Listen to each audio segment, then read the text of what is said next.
ஐயா முருகா, ஐயா இயேசுவே, அல்லாவே, தயவு செய்து இந்த கண்டென்ட் முடிகிற வரைக்கும் நான் கோவமே படக்கூடாது, சாந்தமா இருக்கணும். நீங்க கூட இருந்து என்னை ஒரு சமாதானப்படுத்துங்க. வாங்க கண்டென்ட்டுக்குள்ள போலாம்.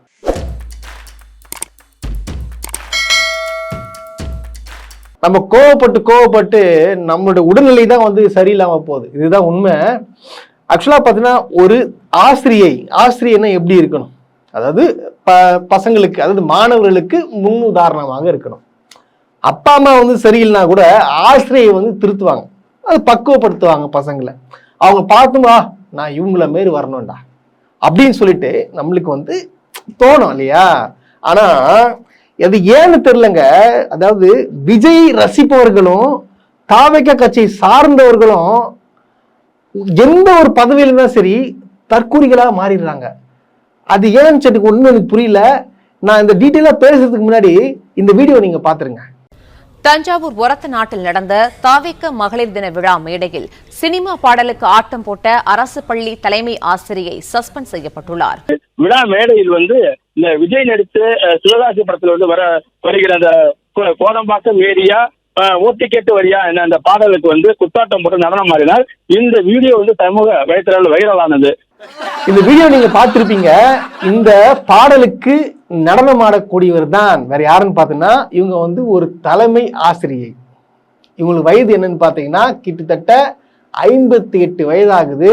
அதாவது பாத்தீங்கன்னா பிரைமரி ஸ்கூல்ல இருக்கும் பாத்தீங்களா, அந்த ஸ்கூல்ல கவர்மெண்ட் பிரைமரி ஸ்கூல்ல பாத்தீங்களா, அந்த ஸ்கூல்ல இருக்கிறாங்க. ஒரு பள்ளியில தலைமை ஆசிரியராக இருக்கிறாங்க. இப்படி தலைமை ஆசிரியை இவங்க என்ன பண்ணிருக்காங்கன்னு பாத்தீங்கன்னா டான்ஸ் ஆடுறாங்க. அதுவும் என்ன பாட்டுக்கு? கொடம்பாக்கம் ஏரியா ஒட்டு கேட்டு வரியா, அந்த பாட்டுக்கு டான்ஸ் ஆடுறாங்க. நீங்க கேட்கலாம் என்னங்க இது, அவங்க டான்ஸ் ஆடினா ஏன் தப்பு அப்படின்னு சொல்லிட்டு கேட்கலாம். அதாவது பாத்தீங்கன்னா இவங்க ஒரு தலைமை ஆசிரியை. அதாவது அரசியல் சார்ந்து எந்த நிகழ்ச்சிகளும் பங்கேற்க கூடாது. அது எப்ப தெரியுமா? எலெக்ஷன் அறிவிச்ச பிறகு. இவங்க எலெக்ஷன், அதாவது விதிகள் தெரியும். அதாவது எந்த ஒரு கவர்மெண்ட் ஸ்டாஃபும் சரி எலெக்ஷன் அறிவிச்ச பிறகு பாத்தீங்கன்னா அவங்க சுற்றறிக்கை விட்டவர் பாத்தீங்கன்னா எந்த நிகழ்ச்சியிலும் கலந்து கொள்ளக்கூடாது. இது எல்லா கவர்மெண்ட் அதிகாரிகளுக்கும் ஆசிரியர்களுக்கும் எல்லாருக்குமே தெரியும். இது ஸ்டேட்மெண்ட். ஆனா இவங்க போயிட்டு டான்ஸ் ஆடுறாங்க.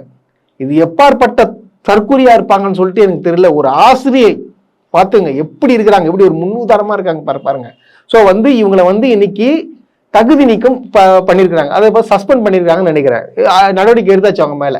அது எடுத்ததுக்கு இந்த தாவேகாவை சார்ந்த தற்கூரிகள் என்ன பண்றாங்களா, இதுக்கு எல்லாத்துக்கும் காரணம் திமுக. ஏன் விஜய் பாட்டுக்கு டான்ஸ் ஆடக்கூடாதா? விஜய் பாட்டுக்கு டான்ஸ் ஆடினா உங்களுக்கு என்ன தப்பு அப்படின்னு சொல்லிட்டு கேட்குறாங்க. ஏண்டா சாரி கோவப்படுறேன். Calm down. அதாவது எலெக்ஷன் கமிஷன், அதாவது கவர்மெண்ட் பார்த்தீங்கன்னா எலெக்ஷன் அறிவிக்கிறதுக்கு முன்னாடி under the control of Tamil Nadu அரசு இல்லையா? அரசு அதிகாரிகள் எல்லாருமே, அரசு வேலைகள் பார்ப்பவர்கள் எல்லாம் பார்த்தீங்கன்னா தமிழ்நாடு அரசு தான் பார்த்தீங்கன்னா ஒன் பாயிண்ட் ஆஃப் கான்டாக்ட். அவங்க தான் எல்லாமே பார்த்துப்பாங்க. எலெக்ஷன் அறிவிச்சிட்ட பிறகு பார்த்தீங்கன்னா யாருக்கிட்ட அண்டர் கண்ட்ரோல் பார்த்தீங்கன்னா எலெக்ஷன் கமிஷன் இருக்கும். இதுதான் மேட்ரு. புரிதுங்களா? ஸோ இது தெரியாம என்ன பண்றானுங்க, திமுக தான் காரணம், ஒரு விஜய் பாட்டு கூட ஆட விட மாட்டாங்க, என்ன இது ஒரு மனசாட்சி இல்லையான்னு சொல்லிட்டு பொங்குறானுங்க. பார்த்துக்கோங்க எப்படி இருக்கிறாங்க பாருங்க. அதாவது இவங்க கட்சியில ஐஆர்எஸ் சேர்ந்தாரு, அவரும் தற்கூரி ஆயிட்டாரு. யாரு சேர்ந்தாலும் அது என்னன்னு ஒண்ணும் புரியலங்க. விஜய் கட்சி சேர்ந்தாலே மடப்பசங்கள் ஆயிடுறானுங்க. இது என்ன ஒன்றும் புரிய மாட்டேங்குது. இது மட்டும் எனக்கு கண்டுபிடிச்சு கொடுங்க. ஏன்னா நான் தேடுறேங்க, நல்லா படிச்சுதான் ஆசிரியர் ஆகுறாங்க, படிச்சுதான் ஐஆர்எஸ் ஆகுறாங்க. ஆனா அவங்க போன உடனே ஏன் அப்படி முட்டாளாயிடுறாங்க? ஏன்?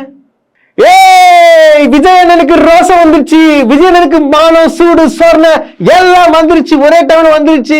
ஆமாங்க, கோவப்பட்டாப்புல, பயங்கர கோவப்பட்டது அறிக்கை விட்டது. என்னன்னு பாத்தீங்கன்னா, என்னை நேசிக்கும், அதாவது எனது தாயையும் தந்தையும் என்னுடைய அக்காவையும் தங்கச்சியையும் என் குடும்பத்தையும் கேவலமா பேசுறாரு ஒரு அரசியல் பிரமுகர். அதாவது பாத்தீங்கன்னா அரசியல் விமர்சகர், அதாவது ஒரு கட்சி சார்ந்த அரசியல் விமர்சகர் இந்த மாதிரி தப்பா பேசிட்டாரு, எப்படி அவர் பேசலாம், காலம் உங்களுக்கு பதில் சொல்லணும் அப்படின்னு சொல்லிட்டு யார் சொல்லியிருக்கா? உங்கள் விஜய் சொல்லியிருக்காப்புல. எப்படி இப்போ ஒரு திமுகவை சார்ந்தார், அதாவது பாத்தீங்கன்னா ஒரு அரசியல் விமர்சகர், அவர் விமர்சிச்சிருக்காரு போல. அது டிவிகே விஜய அவங்க குடும்பத்தை விமர்சிச்சிருக்காரு. அது தவறு, எவனா இருந்தாலும் அப்படி பேசக்கூடாது. தரைக்குறையா பேசக்கூடாது. விமர்சனன்றது வேற, அசிங்கமா பேசுறது வேற. இவர் பேசுறது பார்த்தீங்கன்னா சில விஷயங்கள்ல வந்து கொச்சையா இருக்கு, அது ரைட், இது வந்து பொங்கிருக்காப்புல. ஆனா வந்து இத்தனை முன்னாடி பார்த்தோன்னா அசியசியமா யாரோ பேசிக்கிறாங்க, அதுக்கெல்லாம் பொங்காதவர் இப்ப திடீர்னு யாரு கிள்ளி விட்டா எல்லை இல்லை என்ன ஆச்சுன்னு சொல்லிட்டு தெரியல, ரோஷமான சூடு சொல்ற வந்துச்சு. ஓகே, சூப்பர், வந்துருச்சு, சந்தோஷம், கரெக்டா? இப்போ உங்களை விமர்சிச்சு, அரசியல் ரீதியாக விமர்சிச்சு, உங்களுடைய டிவிக்கே விர்ச்சுவல் வாரியர்ஸ் அந்த பெண்களை எல்லாம் கேவலமாக அசிங்கமா பேசுறாங்களே, அவங்க அம்மா வயதுள்ள பெண்களை கூட விஜயை பத்தி பேசுனதுக்கு அவ்வளவு கேவலமா கொச்சை வார்த்தைகள் பேசி அவ்வளவு மார்பிங் பண்ணிருக்காங்களே, அதை பத்தி ஏன் விஜய் சார் நீங்க வாயை திறக்க மாட்டீங்க? ஏன் உங்க சக நடிகரான அந்த அஜித் குமார் அவர்களை வந்து அவ்வளவு கேவலமா அவங்க பொண்டாட்டி அவங்க பொண்ணெல்லாம் எவ்வளவு எப்படி வாயால சொல்ல முடியலங்க அந்த வார்த்தைகளை பேசிருக்காரு. அதே போல சிவகார்த்திகேயன் குடும்பத்தையும் கேவலமா பேசிருக்காரு அது பராசக்தி ரிலீஸ் டைம்ல. அப்படி எல்லாம் பேசுனா ஏன் விஜய் மிஸ்டர் நீங்க கண்டனம் தெரிவிக்கல? இப்ப எப்படி உங்களுக்கு சூடு சொரணை வந்துச்சு எனக்கு தெரியலையே. என்ன ஊசி கீசி போட்டு என்ன மருந்து கிந்தி கொடுத்து எதனா ஒண்ணு பண்ணிட்டாங்களா? இல்ல நீங்க கேட்டது நான் வந்து தப்புன்னு சொல்லல. ஏன் இத்தனை நாளா நீங்க கேட்கல? ஏன் மத்த பெண்களுக்கு ஏன் குரல் கொடுக்கல? ஏன் உங்க த்ரிஷா அவர்களை பார்த்தீங்கன்னா நயினார் நாயகன் பேசுறாரு அப்ப ஏன் குரல் கொடுக்கல? என்ன இப்போ திடீர்னு வந்து உங்களுக்கு ஒரு மாற்றம் ஏற்பட்டு எப்படி டக்குன்னு வந்து உங்களுக்கு குரல் கொடுத்தீங்கன்னு சொல்லிட்டு எனக்கு ஒன்றும் புரியல. அது எப்படி யாரு வந்து சொல்லி கொடுத்து பேசணும்? இல்ல வந்து யாருன்னா அரசியல் காரணத்துக்காக, அதாவது பாத்தீங்கன்னா நடிப்பாங்க தெரியுமா, அந்த அரசியல் எலெக்ஷன் டைம்ல பாத்தீங்கன்னா எங்க அம்மாவை திட்டாங்கடா, எங்க அம்மாவை திட்டாங்க அந்த மாதிரி பேசுறாங்க பாத்தீங்கன்னா என்ன சொல்லுவாங்க, பாவம் பார்க்க வைக்கிறதுக்காக எங்க அம்மாவை திட்டாங்க அப்பாவை திட்டாங்க நீங்க எல்லாம் குரல் கொடுக்க மாட்டீங்க சொல்லிட்டு மக்களை திசை திருப்பாங்க பாத்தீங்களா. அந்த மாதிரி ஆக்டிங் எதனா பண்றான்னு தெரியல. ஆனா வந்து இந்த மாதிரி இவருக்குலாம் வந்து குடும்பத்தையே அசிங்கமா கேஸ்னால ஒரு பேசக்கூடிய ஆள்லாம் கிடையாது இவரு. ஏன்னா உங்களுக்கு தெரியுங்க, ஏன்னா அவ்வளோ விஷயங்கள் போயிட்டு இருக்கு அவங்க குடும்பத்தை சுத்தியும், அவங்க பசங்க அவங்க பொண்ணுங்க அவங்க பொண்டாட்டி எல்லாம் வந்து இவ்வளவு விஷயம் போயிடும். அப்பெல்லாம் ஒரு ரோஷம் சூடு சொன்ன வராதவர் திடீர்னு எப்படி வந்து இந்த மாதிரி கேள்வி கேட்கிறார் அப்படின்றது எல்லார் மனசுலயும் வந்து இது கேட்கதான் தோணுது. விஜயா பேசிட்டாரு, விஜய்க்கு மானரோசம் சூடுச்சா என்னப்பா சொல்றீங்க? இப்படிதான் வந்து இப்படி இந்த பக்கம் இருக்க. ஆனா ஒரு சைடு பாத்தீங்கன்னா நான் மிகவும் மன நிறைவோடு இருக்கேன். இக்கால இளைஞர்கள் மாணவர்கள் என்னடா அது இந்த மாதிரி ஒருமே அறிவில்லாம ஒரு விஜய் பின்னாடி நடிகன் பின்னாடி வந்து போறாங்களே, விஜய் தான் முக்கியம், விஜய் தான் எல்லாமே சொல்றாங்களே, ஏன் இப்படி மாறிட்டாங்களோ அப்படின்னு சொல்லிட்டு நான் வருத்தப்பட்டேன், உண்மையா வருத்தப்பட்டேன். ஆனா நேத்து ஒரு நிகழ்ச்சி நான் பார்த்த வெறுப்பு எனக்கு தெரிஞ்சிச்சு. இந்த மாணவர்கள் தமிழ்நாட்டின் தூண்கள் கரெக்டா இருக்கிறாங்க. ஒரு சிலர் தான் அப்படி இருக்காங்க தவிர பலர் வந்து சிறப்பா இருக்கிறாங்க. அதாவது இந்த வயசுல எனக்கெல்லாம் வந்து இந்த அரசியல்னா என்னன்னே தெரியாது. ஆனா இக்கால இளைஞர்கள், இக்கால படித்த இளைஞர், படிக்கின்ற இளைஞர்களுக்கு நிறைய விஷயங்கள் தெரியுது. உண்மையாலுங்க நான் வந்து அவங்கள பத்தி பேசுறதுக்கு முன்னாடி பார்த்தீங்கன்னா அவங்க மிகப்பெரிய ஒரு பாராட்டுகள் வந்து தெரிவிச்சுக்கிறேன். ஏன்னா அந்த அளவுக்கு ஒரு தெளிவா, அதாவது இந்த அளவுக்கு யாரும் புரிய வைப்பாங்கன்னு சொல்லிட்டு எனக்கு தெரியல, அந்த அளவுக்கு பிரமாதமா பேசுகிறாங்க. அவங்க என்ன பேசுகிறான்றத நீங்க அதை பாத்துருங்க. கட்சிகளை வந்து வரக்கூடாதுன்னு சொல்லல சார், வாய்ப்பு, அதாவது வாய்ப்பு கொடுங்கன்னா ஒரு அரசியல் தளத்திற்கு வரதே ஒரு வாய்ப்பு தான். அதுக்கு மேல ஒரு வாய்ப்பு மக்களுடைய மனசுல இருந்து வரணும். என்ன பொறுத்த வரைக்கும் இப்ப இருக்க இளைஞர்கள் வந்து தண்ணி இருக்கு அப்படின்னு நினைச்சு ஓடுறாங்க. ஆனா அங்க போய் பார்த்தாதான் தெரியும் அது ஒரு காணல் நீர் அப்படின்னு, அது தண்ணி கிடையாது. எந்த ஒரு கட்சியுமே எடுத்த உடனே சிஎம் ஆகுறது கிடையாது. இப்ப வரவங்க எல்லாம் வந்து நான் தான் அடுத்த சிஎம், அது எப்படி 2-3 வருஷத்துலயே வந்து சிஎம் ஆயிட முடியுமா? ஒரு 10 வருஷம் இருங்க. அண்ணா சொன்ன மாதிரி தான் அவங்களுக்கு பழக்கமே படாத ஒரு இடத்துல வந்து அவர் வந்து எடுத்த உடனே ஆகலையே. அவர் திமுகவுல இருந்து அதன் பிறகு கட்சியில இருந்து விலகி வந்துதானே சிஎம் ஆனாரு. அதே போல ஆகட்டும், எல்லாருக்குமே வாய்ப்பு வேணும் தான். எல்லாரும் அவங்களுடைய ஆசைப்பட்ட இடத்துக்கு போகணும்னு நினைக்கிறது ஓகே தான். அதற்கு அவங்க தகுதியானவர்களா இருக்கணும்ங்கிறது தான் என்னுடைய வாதமா இருக்கு. எதை தகுதி நீங்க நினைக்கிறீங்க? அரசியல் படுத்தப்பட்டாத ஒரு கூட்டத்திற்கு தலைவரா இருக்கிறவங்களுக்கு தகுதி இல்லைன்னு நான் சொல்வேன் சார். என்ன பொறுத்த வரைக்கும் இப்ப வந்து இளைஞர்கள் பக்குவப்படாம பின்னாடி போற ஒரு கட்சியா நான் டிவிகேவை தான் பாக்குறேன். ஓப்பனாவே நான் சொல்றேன். ஏன் அப்படின்னா நிறைய அசம்பாவிதங்கள் அங்க நடக்குது. நிறைய இன்னைக்கு கூட முந்தானத்து கூட செங்கிப்பட்டியில நடந்த மாநாட்டுல ஒருவர் விபத்துக்கு உள்ளாகி முந்தானத்து தான் இறந்து போயிருக்காங்கிற செய்தியை நம்ம கேட்கிறோம். அப்படி பக்குவப்படுத்தப்படாத ஒரு இளைஞர்களை வைத்துக் கொண்டு ஒருவர் அரசியலுக்கு வர்றது ஓகே. ஆனா ஒரு சிஎம் ஆகி அடுத்து என்ன நடக்கும் அப்படிங்கிற கேள்விக்குறி இருக்கு. பக்குவப்படட்டும், 10 வருஷமோ 5 வருஷமோ அரசியல் இருக்கட்டும். மத்தியில இருந்து தமிழ்நாட்டுக்கு வரக்கூடிய ஒவ்வொன்றையும் எதிர்த்து அவங்க குரல் கொடுத்து பேசட்டும். அதுக்கப்புறம் அவங்களை நாங்க நம்புறோம். வந்து புதுசா வர கட்சிகளுக்கு வாய்ப்பு கொடுக்க வேணாம் அப்படிங்கறத தாண்டி இருக்கிற கட்சியே வந்துட்டு நம்ம பக்குவப்படுத்தலாம். புதுசா வர கட்சிகள் வந்து நீங்க வந்து உங்களால என்ன முடியும்ன்ற உங்களோட பொட்டன்ஷியலை காட்டுங்க. உங்களுக்கான டைமை நாங்க தரோம். முதல்ல ஓகே சூப்பர் நல்லா பாத்தீங்களா? அந்த மாணவர்கள் ஒன்ன சொல்றாங்கன்னா, வாய்ப்பு வந்து நாங்க கொடுக்கறது தயாரா இருக்கோம், அதெல்லாம் வாய்ப்புன்றது எடுத்துக்கலாம். நீங்க ஃபர்ஸ்ட் வந்து அரசியல் பக்குவப்படுங்க. உங்களுக்கு தெரியுது ஒண்ணுமே தெரியாத ஒரு விஷயத்துல வந்து நீங்க காலை வைக்கிறீங்க. இவங்களை நம்பி வந்து எப்படி வந்து சிஎம் சீட்டு கொடுக்கறது, நீங்க என்ன பண்ணுவீங்க, என்ன உங்களுக்கு பொட்டன்ஷியல் என்னன்னு சொல்லிட்டு முதல்ல காட்டுங்க.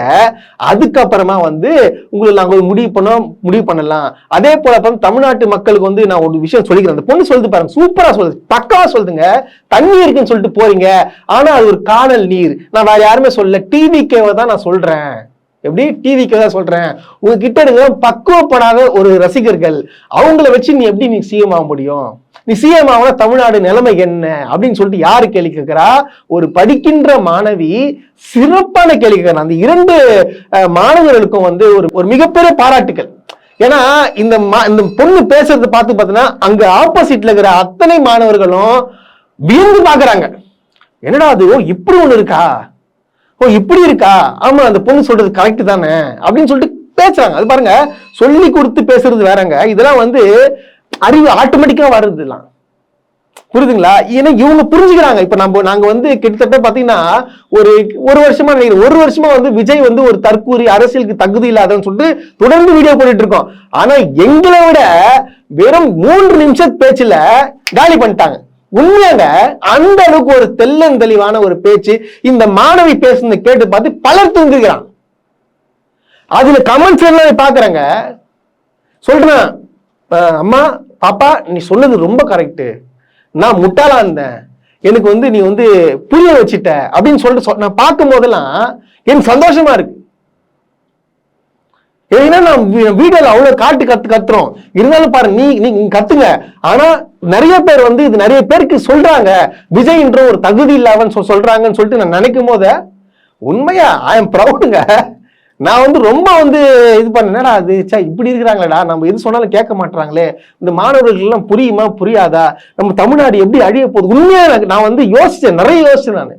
பட் ஆனா இப்ப மனநிறைவோட இருக்கேன். I am happy. நான் ரொம்ப சந்தோஷமா இருக்கேன்.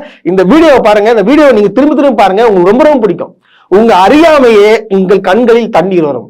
அந்த பொண்ணு வந்து அவ்வளவு சீரியஸா சாதாரணமா பேசுறா, ஆனா அதை நீங்க பார்க்கும் போது என்னடா ச்சே உண்மை வேற மாதிரிங்க. அது நீங்க இந்த திருப்பி இந்த வீடியோ பார்க்கும் போது உங்களுக்கு தெரியும். ஒரு துயர சம்பவம் நடந்திருக்கு, இது எல்லாருக்குமே தெரியும். கடந்த 2 நாட்களாக பார்த்தீங்கன்னா நம்மளும் வந்து பேசிட்டு தான் வரோம்.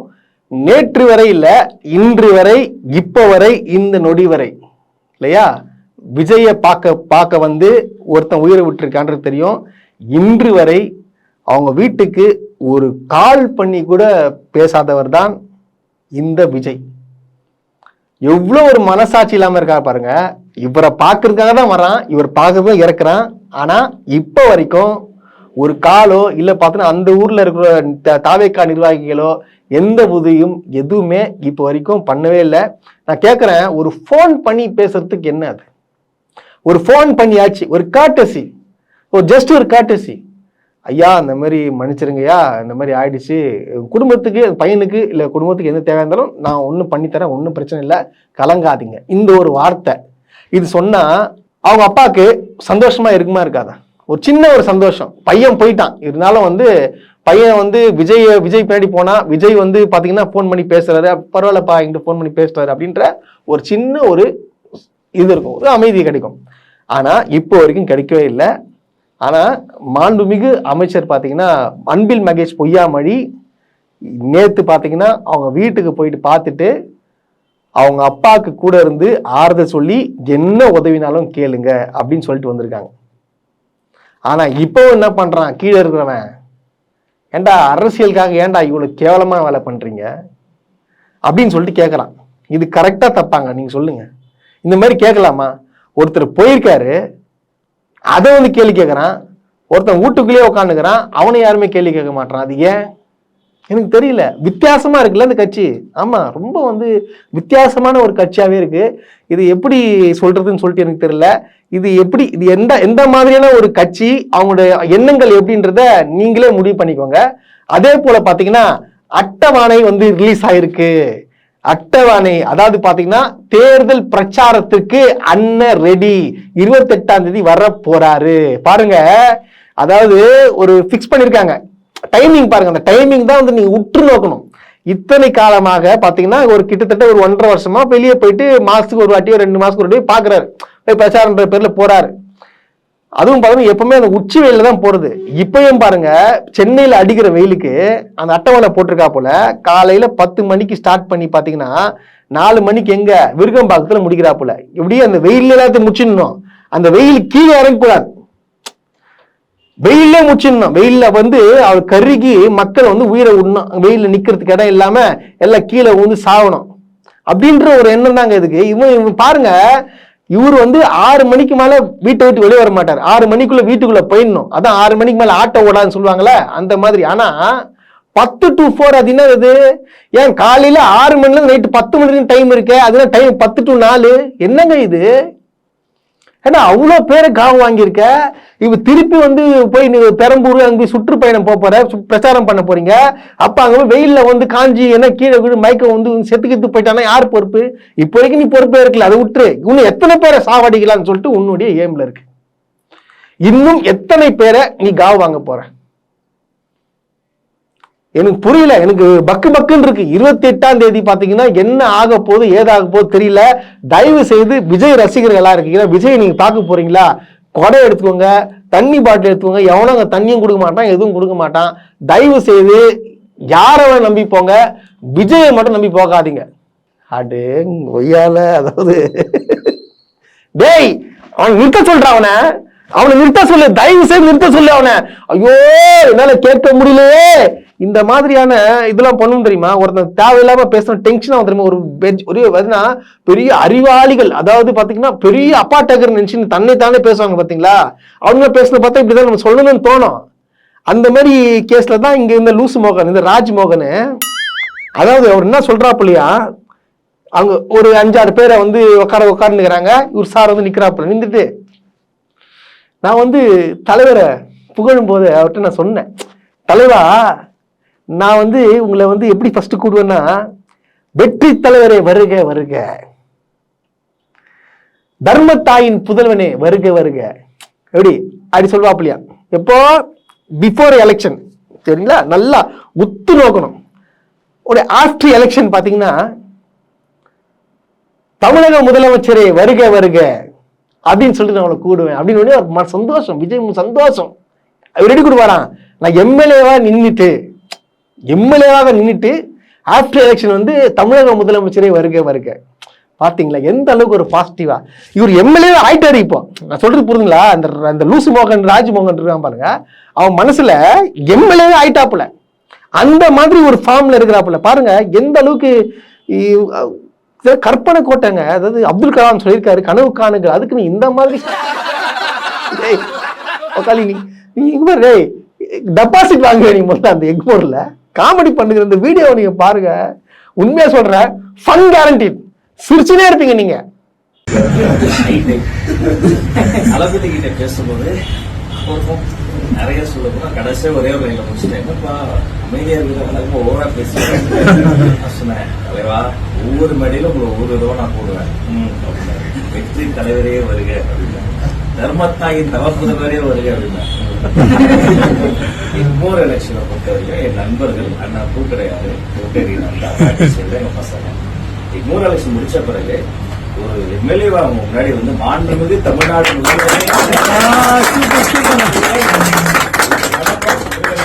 உங்களுடைய ஒத்துழைப்புல கண்டிப்பான